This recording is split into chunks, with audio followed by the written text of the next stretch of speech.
À son époque, le prophète Ésaïe avait une vision inspirée. Ésaïe 6.1.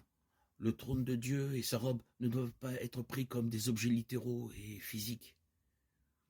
Ésaïe voit le Seigneur haut et élevé assis sur un trône et les pans de sa robe remplissaient le temple. Au contraire, Dieu communiquait à Ésaïe la magnificence, la splendeur et l'exaltation de son être. D'autres descriptions du trône de Dieu se trouvent dans d'autres visions prophétiques, par exemple dans celle d'Ézéchiel et de Jean.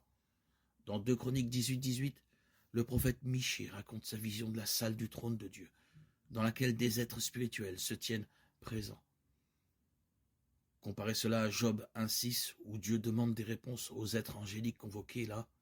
La Bible dit que lorsque Jésus monta au ciel, il s'assit à la droite du trône de Dieu. Hébreux 12.2. Il n'y a pas d'endroit plus élevé que le ciel. Dieu est le roi du ciel, et Jésus occupe la place d'honneur. Il a préparé son trône pour le jugement. Psaume 9.7. Le jugement final décrit dans Apocalypse 20 a lieu devant un Dieu qui règne sur les nations. Dieu est assis sur son trône saint. Il fait tout ce qu'il veut. Et tout ce qu'il fait est bon. La vision de Jean du ciel comprend une scène dans laquelle un cantique nouveau est chanté en louange à celui qui occupe le trône. Apocalypse 14.3.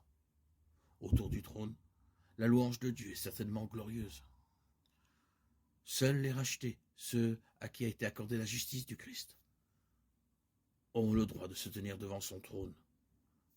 Apocalypse 14.5.